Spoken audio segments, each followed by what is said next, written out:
Sejam bem-vindos a mais um estudo do Evangelho segundo o Espiritismo e promovido pelo Grupo de Estudos Espíritas Isabel de Aragão. Hoje iremos abordar o capítulo 25º e vamos então fazer a nossa apresentação. E o título deste Evangelho, o título deste capítulo é Buscai e achareis. E lembramos que é composto pelos seguintes temas: ajuda-te e o céu te ajudará, olhai as aves do céu e não vos canseis pelo ouro.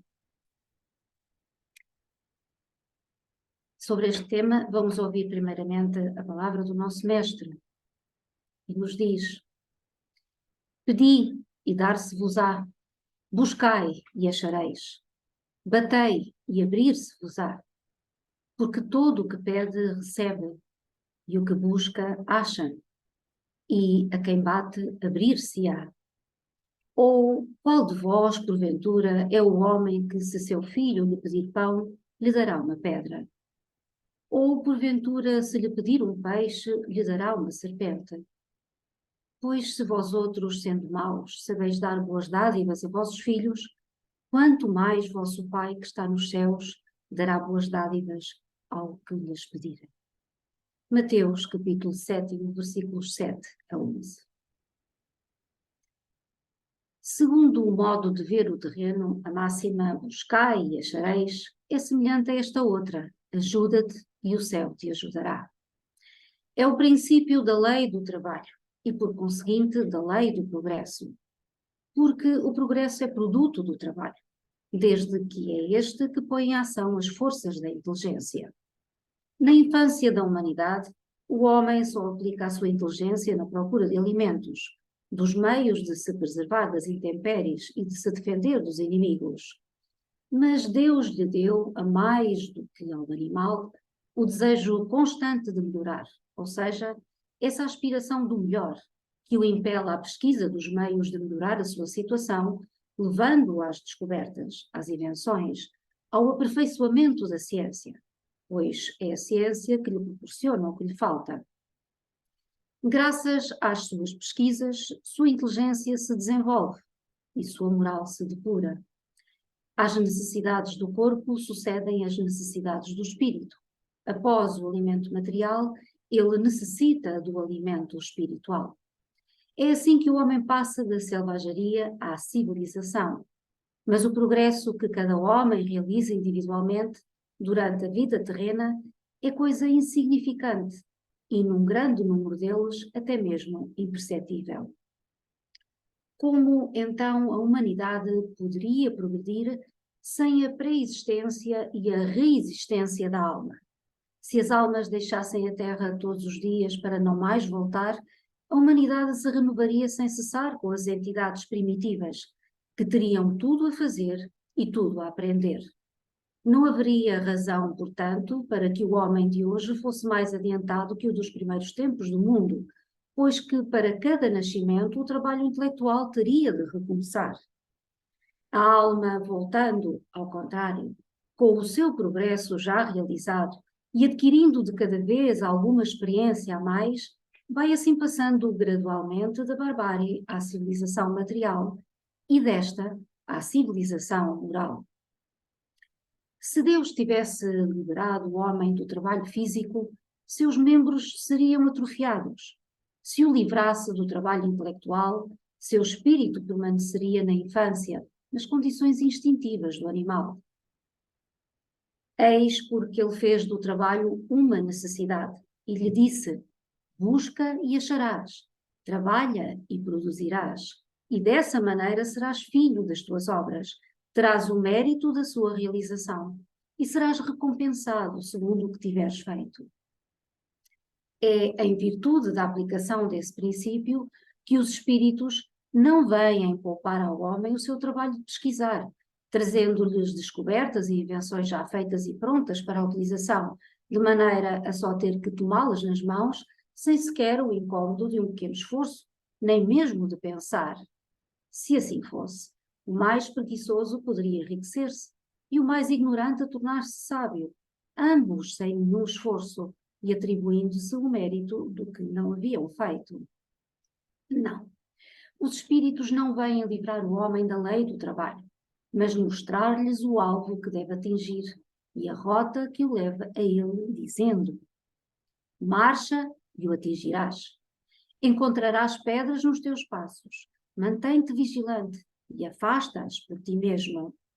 Nós te daremos a força necessária, se quiseres empregá-la. Segundo a compreensão moral, essas palavras de Jesus significam o seguinte: pedi a luz que deve clarear o vosso caminho, e ela vos será dada. Pedi a força de resistir ao mal, e a tereis. Pedi a assistência dos bons espíritos, e eles virão ajudar-vos, e como o anjo de Tobias vos servirão de guias. Pedi bons conselhos, e jamais vos serão recusados. Batei à nossa porta, e ela vos será aberta. Mas pedi sinceramente, com fé, fervor e confiança. Apresentai-vos com humildade e não com arrogância, sem o que sereis abandonados às vossas próprias forças, e as próprias quedas que sofrerdes constituirão a punição do vosso orgulho. É esse o sentido dessas palavras do Cristo. Buscai e achareis, batei e abrir-se-vos-á. E vamos fazer aqui uma paragenzinha para algumas reflexões sobre este tema. Ajuda-te e o céu te ajudará. Deus promove a evolução humana, submetendo o homem às mais variadas provas. Para o obrigar a progredir, cria-lhe dificuldades e necessidades, levando-o a desenvolver a inteligência que lhe permite vencer as vicissitudes da vida. Assim, por forma a que possa satisfazer suas necessidades, põe o homem seu organismo em ação, desenvolvendo sua força muscular para que seu corpo não se atrofie e, ao mesmo tempo, aumenta o seu intelecto na busca das soluções ideais que lhe possibilitem vencer os obstáculos. Foi para progredirmos que Deus nos criou. E para que isso aconteça, necessário se torna que haja um motor que nos impulsione sempre para diante, numa busca constante de mais e melhor, e que nos permita também o intercâmbio cada vez mais fraterno com os nossos semelhantes, a fim de que possamos igualmente progredir a nível moral. Nesse processo constante, em que aprendemos a fazer as escolhas mais adequadas aos nossos interesses, preside o nosso livre-arbítrio, que progressivamente nos conduzirá pela rota mais acertada nesta viagem bendita que todos fazemos ao longo da vida. É em virtude desse princípio que os espíritos não acodem à humanidade senão com sugestões e nunca com o trabalho feito, possibilitando-lhe andar com suas próprias pernas por forma a chegar aos resultados de que precisa para aprender e evoluir. Os benfeitores amigos, no momento oportuno, fazem chegar a cada um, pelos canais da intuição, as sugestões que julgam necessárias para ajudar ao bom êxito dos propósitos a alcançar. E, tal como nos prometeu Jesus, podemos ter a certeza de que, pedindo-o com fé, sempre seremos auxiliados.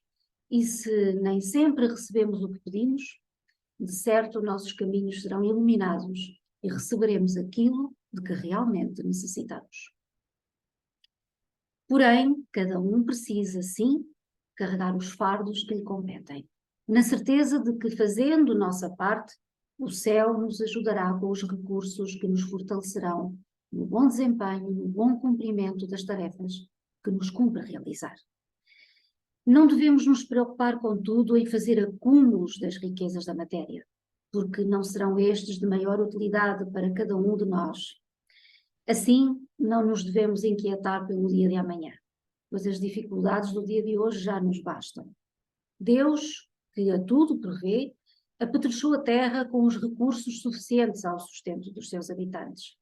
Na terra ou no espaço, na posição de encarnados ou desencarnados, encontraremos sempre aquilo que buscarmos através do trabalho honesto, durante as experiências evolutivas.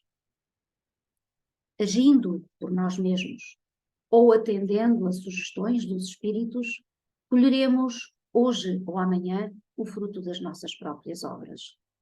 O livre-arbítrio, isto é, a vontade consciente, fará com que o nosso progresso espiritual seja constante.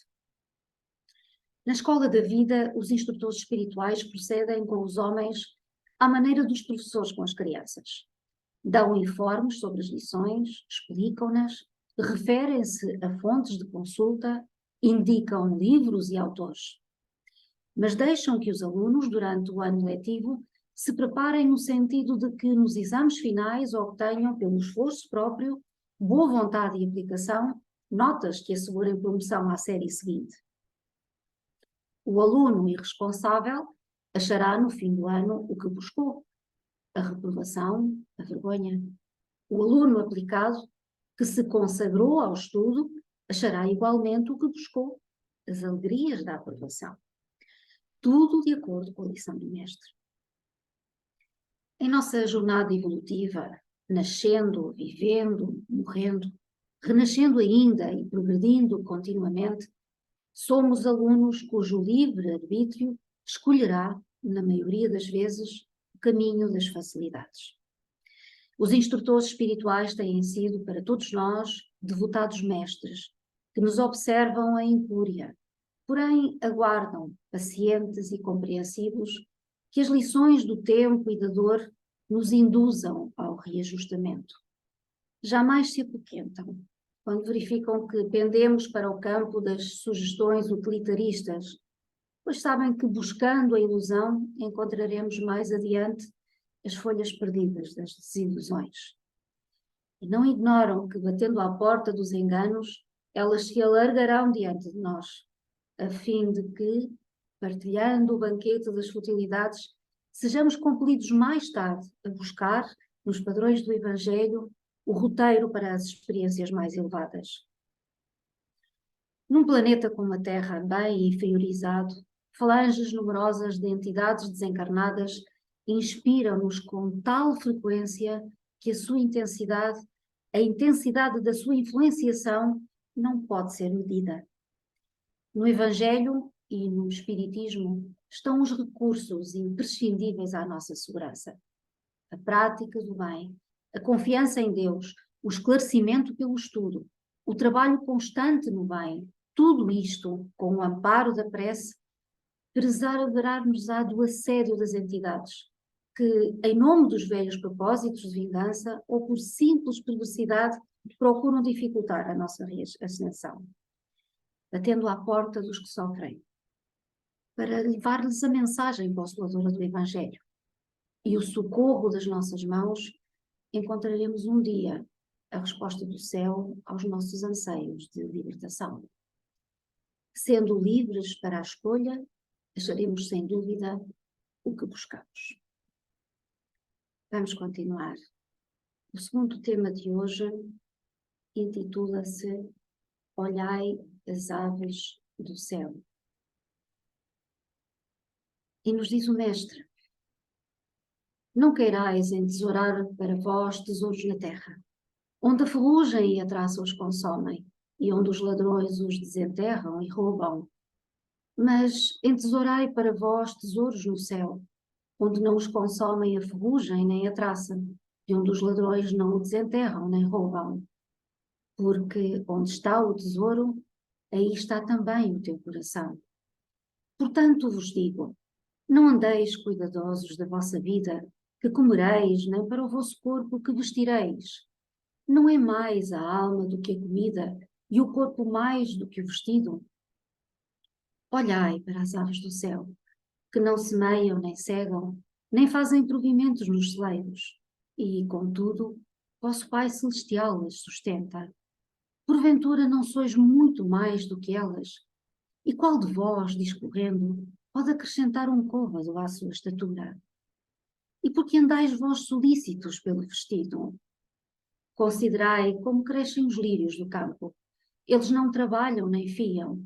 Digo-vos mais, que nem Salomão, em toda a sua glória, se cobriu jamais com um deles. Pois se ao feno do campo, que hoje é e amanhã é lançado no forno, Deus veste assim, quanto mais a vós, homens de pouca fé. Não vos aflijais, dizendo, que comeremos, ou que beberemos, ou com que nos cobriremos. Porque os gentios é que se cansam por estas coisas. Porquanto o vosso Pai sabe que tendes necessidade de todas elas. Buscai primeiramente o reino de Deus e a sua justiça, e todas estas coisas se vos acrescentarão. E assim, não andeis inquietos pelo dia de amanhã, porque o dia de amanhã a si mesmo trará seu cuidado. Ao dia basta a sua própria aflição. Mateus, capítulo 6, versículos 19 a 21 e 25 a 34. E nos diz Allan Kardec: se tomássemos estas palavras ao pé da letra, elas seriam a negação de toda a previdência e de todo o trabalho e, consequentemente, de todo o progresso. Seguindo esse princípio, o homem se reduziria a um espectador passivo.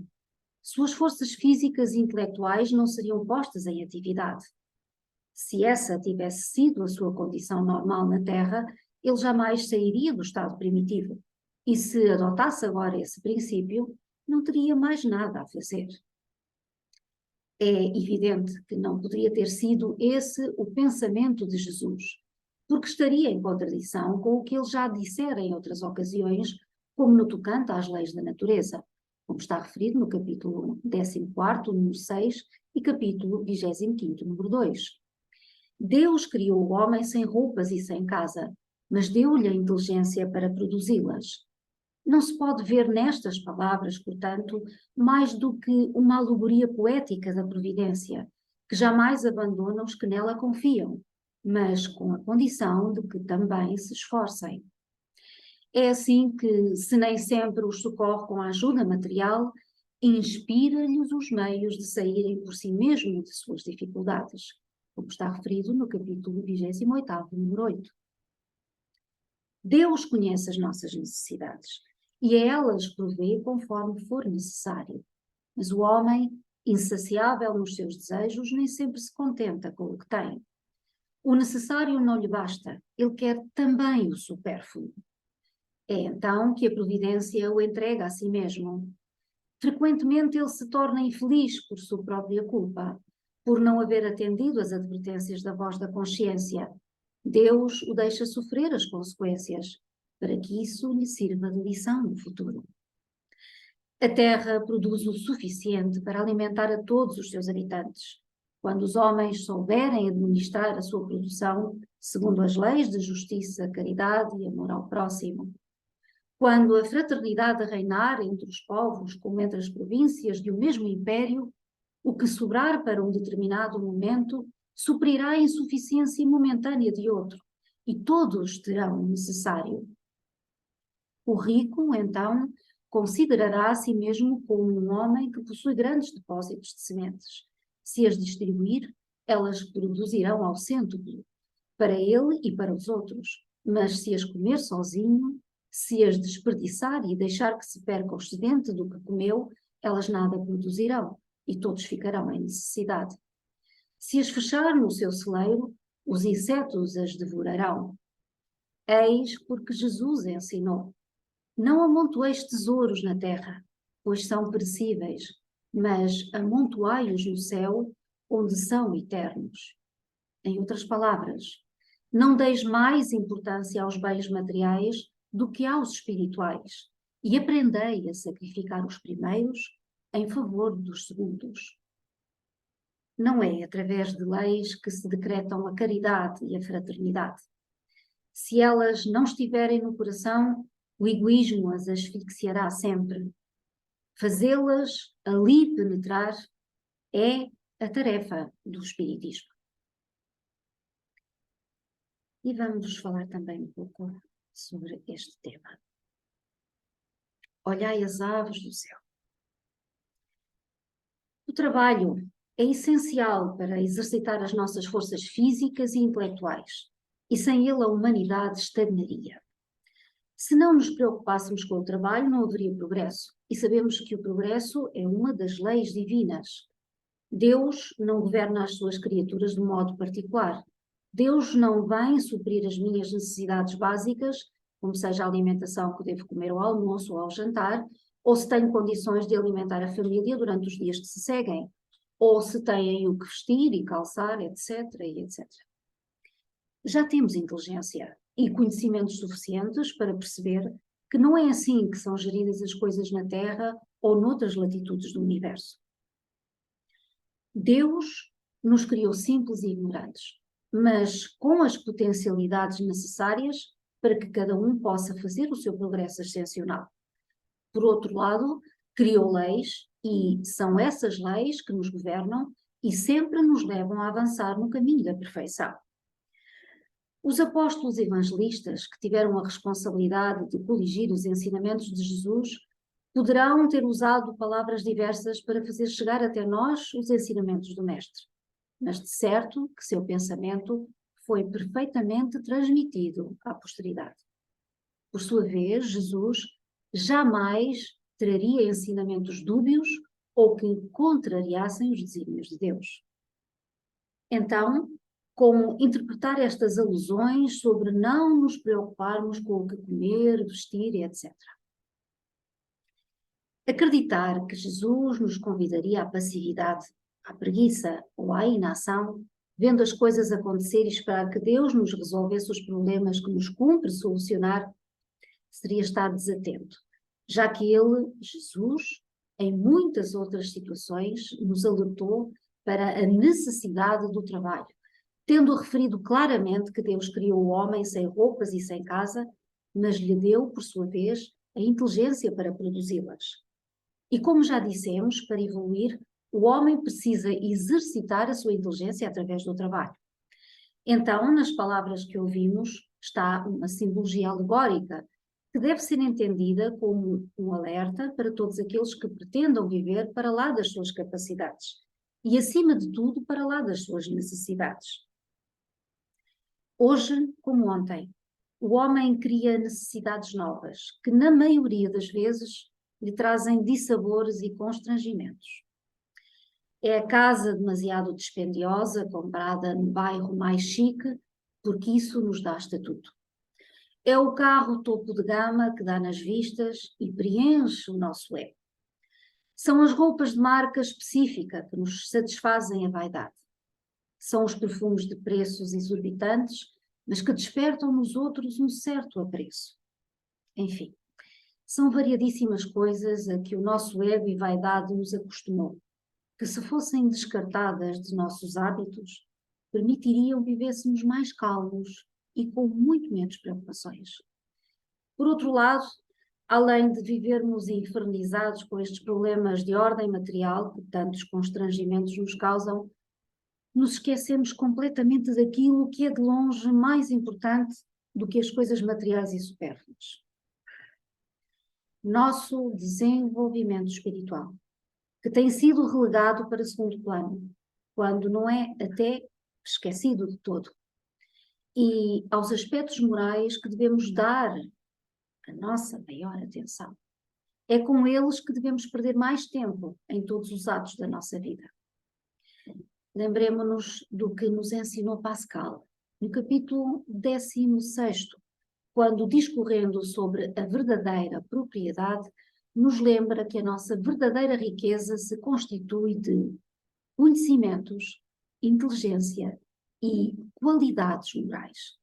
São esses os únicos valores que nos acompanham sempre nesta e na vida espiritual.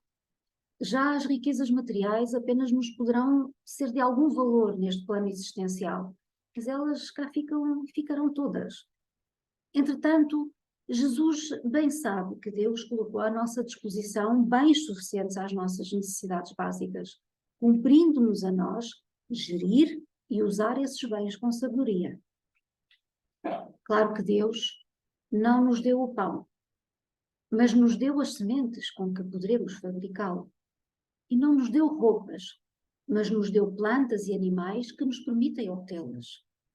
Não nos deu as casas, mas apetrechou a natureza com artefactos necessários à sua construção. Não colocou nas nossas casas as maravilhas da rádio, da televisão, do telefone e tantas outras coisas, mas apetrechou a terra com os ingredientes que nos permitem usufruir dessas tecnologias, que nos deslumbram tão logo coloquemos nossa inteligência em ação. Cabe-nos a nós saber fazer as escolhas acertadas, seguindo os ensinamentos de Jesus, que nos convida a não amontoar tesouros na terra, mas antes amontoá-los no céu. Que nos convida a não dar mais importância aos bens materiais do que aos espirituais, e nos pede: sacrifiquemos os primeiros em favor dos segundos. Que cada um procure destacar-se ou descartar-se do supérfluo, transformando-o em proveitos para aqueles que nada têm, pois uma das coisas que Deus pretende de nós é que possamos dar as mãos aos irmãos que viajam connosco nesta barca maravilhosa que é a nossa terra, pondo em prática um dos hábitos que tardamos em acrescentar aos nossos valores, e que se trata do único que nos abrirá as portas do céu, a prática da caridade. Vamos continuar. E o último tema de hoje. Não vos canseis pelo ouro. Uma vez mais a palavra do Mestre. Não possuais ouro nem prata, nem levai dinheiro nas vossas cintas, nem alforje para o caminho, nem 2 túnicas, nem calçado, nem bordão, porque digno é o trabalhador do seu alimento. E em qualquer cidade ou aldeia que entrardes, informai-vos de quem há nela digno, e ficai ali, até que vos retireis. E ao entrardes na casa, saudai-a, dizendo: paz seja nesta casa. E se aquela casa na realidade o merecer, virá sobre ela a vossa paz. E se não o merecer, tornará para vós a vossa paz. Sucedendo não vos querer alguém em casa, nem ouvir o que dizeis, ao sair para fora da casa ou da cidade, sacudi o pó de vossos pés. Em verdade vos afirmo isto: menos rigor experimentará no juízo, no dia do juízo, a terra de Sodoma e de Gomorra do que aquela cidade. Mateus capítulo 10, versículos 9 a 15. Estas palavras que Jesus dirigia aos seus apóstolos ao enviá-los anunciar a Boa Nova pela primeira vez, nada tinham de estranho naquela época. Estavam de acordo com os costumes patriarcais do Oriente, onde o viajor era sempre bem recebido. Mas então eles eram raros. Entre os povos modernos, o aumento das viagens teria de criar novos costumes. Só encontramos agora os do tempo antigo nas regiões distantes, onde o tráfico intenso ainda não penetrou. Se Jesus voltasse hoje à Terra, não poderia mais dizer aos seus apóstolos: pondo-vos a caminho sem previsões. Juntamente com o seu sentido próprio, essas palavras encerram um sentido moral bastante profundo. Jesus ensinava assim aos seus discípulos a se confiarem à providência. Além disso, desde que nada possuíam, eles nada podiam tentar a cupidez dos que os recebiam. Era um meio pelo qual distinguiriam os caridosos dos egoístas, e por isso lhes disse: informai-vos de quem é digno de vos receber, ou seja, de quem é suficientemente humano para abrigar o viajor que nada pode pagar, porquanto esses são dignos de ouvir as vossas palavras, e é pela sua caridade que os reconhecereis. Quanto aos que nem sequer os quisessem receber, nem ouvir, recomendou ele aos apóstolos que os amaldiçoassem? Ou recomendou que se impusessem a eles e usassem de violência para os constranger a se converterem? Não, mas que se retirassem pura e simplesmente à procura de gente de boa vontade. Assim, diz hoje o Espiritismo aos seus adeptos: não violenteis nenhuma consciência, não forceis ninguém a deixar sua crença para adotar a vossa. Não lanceis o anátema sobre os que não pensam como vós. Acolhei os que vos procuram e deixai em paz os que vos repelem. Lembrai-vos das palavras do Cristo. Antigamente o céu era tomado por violência, mas hoje o será pela caridade e pela doçura. E concluímos aqui o capítulo 25º. Nossas reflexões finais. E o tema: não vos canseis pelo ouro. Não vos canseis pelo ouro. Digno é o trabalhador do seu alimento. Ora bem, Jesus aconselha seus apóstolos a viajarem de bolsos vazios, o que será o mesmo que dizer: confiem na providência que vos protegerá, que vos propiciará aquilo de que necessitais. Mas, se por um lado os aconselha a viajar de bolsos vazios, também faz grande ênfase ao significado do trabalho honesto, especialmente se esse trabalho é o de conquistar almas para o caminho do bem, lembrando que esse trabalho sempre será recompensado. Iam os apóstolos fazer em suas peregrinações? Iam levar a boa nova de Jesus, iam anunciar o novo reino, iam transmitir os ensinamentos do Mestre, procurando converter os homens à fraternidade, levá-los a vivenciar menos as coisas materiais e a darem mais valor às causas espirituais. Isso era, ontem como hoje, um trabalho de grande significado, que não poderia por isso deixar de ser recompensado condignamente. Naqueles tempos, os viajores eram raros e os costumes patriarcais do Oriente acolhiam com fraternidade esses viajores, em especial se eles tinham algo para anunciar. Claro que os tempos de hoje são outros e, atualmente, Jesus já não usaria do mesmo discurso, pois os costumes são diferentes, bem como diferentes também são as necessidades. Entretanto, Jesus se preocupava também com a cupidez que, sendo comum naquela época, poderia colocar em perigo os viajores mais afortunados, que chegavam mesmo a ser disputados face às eventuais recompensas a receber pelo seu acolhimento. Viajando de bolsos vazios, ao serem recebidos, o seriam não pelo interesse em recompensas, mas apenas porque havia ali boas intenções, caridade sincera em ajudar. E como medida de precaução e melhor êxito na tarefa a cumprir, advertia até para que escolhessem quem fosse digno, ou seja, quem já estivesse em condições espirituais para receber a boa nova. Mas precisamos convir que Jesus não incentivava a preguiça e, consequentemente, aconselhando seus apóstolos a viajar de bolsos vazios, tinha em mente que estes objetivassem seu sustento através do trabalho, pois digno é o trabalhador do seu alimento. Ou seja, todo aquele que trabalha em prol do próximo, preocupando-se verdadeiramente com os outros, encontrará de certo o pão necessário ao seu sustento. Jesus conhecia os homens como ninguém. Por isso ele dava este tipo de conselhos a seus discípulos, pois sabia bem o que eles iriam encontrar em suas peregrinações. Então, preocupemo-nos, acima de tudo, com o ouro da sã moral, cujo brilho enaltece os corações, fazendo as escolhas acertadas, seguindo os ensinamentos de Jesus, que nos convida a não amontoar tesouros na terra, mas antes amontoá-los no céu. Que nos convida a não dar mais importância aos bens materiais do que aos espirituais. E nos pede que sacrifiquemos os primeiros em favor dos segundos. E concluímos aqui o estudo deste capítulo. Até breve.